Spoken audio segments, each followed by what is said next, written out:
ഒരു അടിയന്തര പ്രശ്നമുണ്ട്. ചിലപ്പോ ഒരു കയ്യാങ്കളിയൊക്കെ വേണ്ടി വന്നേക്കും. വൈകരുത്. ഓക്കേ. പഴയ രേണുസുതി പോലെ കരഞ്ഞോണ്ടിരുന്നിട്ട് ഒരു കാര്യമില്ല. പണ്ട് രേണുസുതി കരയുമായിരുന്നോ? കരയുമായിരുന്നു. സൂചേട്ടൻ മരിച്ച സമയത്ത് കരയുമായിരുന്നല്ലോ.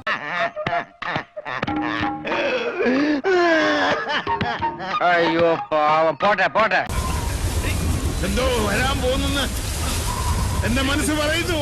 ഇപ്പോ ഇങ്ങനൊരു റീൽസ് വഴി വൈറലാകുന്നില്ല, അല്ലെങ്കിൽ കുറച്ച് വൈറലായി കുറെ അവസരങ്ങൾ നഷ്ടപ്പെടുന്നു. ഇനി ഒന്നും കിട്ടുന്നില്ല. ഒന്നും കിട്ടും, ഒരു അഭിനയം കിട്ടുന്നില്ല. എന്ത് ചെയ്യും? സിനിമ ഇല്ല, ഒന്നുമില്ല. ഒന്നും എന്ത് ചെയ്യും? എന്ത് ചെയ്യണം? വല്ല ജോലി നോക്കും. ഇപ്പൊ എങ്ങനെ ഇരിക്കണം? തൃപ്തിയായി സാറേ, എനിക്ക് സന്തോഷായി.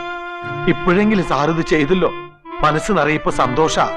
വല്ല ജോലി എന്ന് പറഞ്ഞാൽ അഭിനയം അല്ലാത്ത വേറെ വല്ല ജോലി. വേറെ ജോലിക്ക് പോകാൻ അറിയാം. അങ്ങനെ പറയരുത്.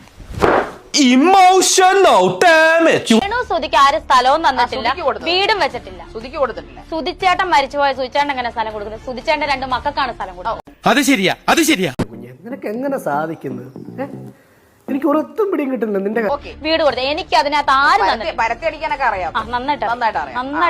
എന്തൊക്കെയാണ് നടക്കുന്നേ? എന്തൊക്കെയാ എന്താ പറ, എനിക്കറിയില്ല.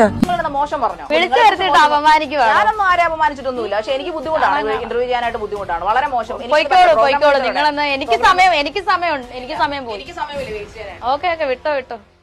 എന്റെ പൊന്നോ, കൊടുക്കത്താ പിന്നെ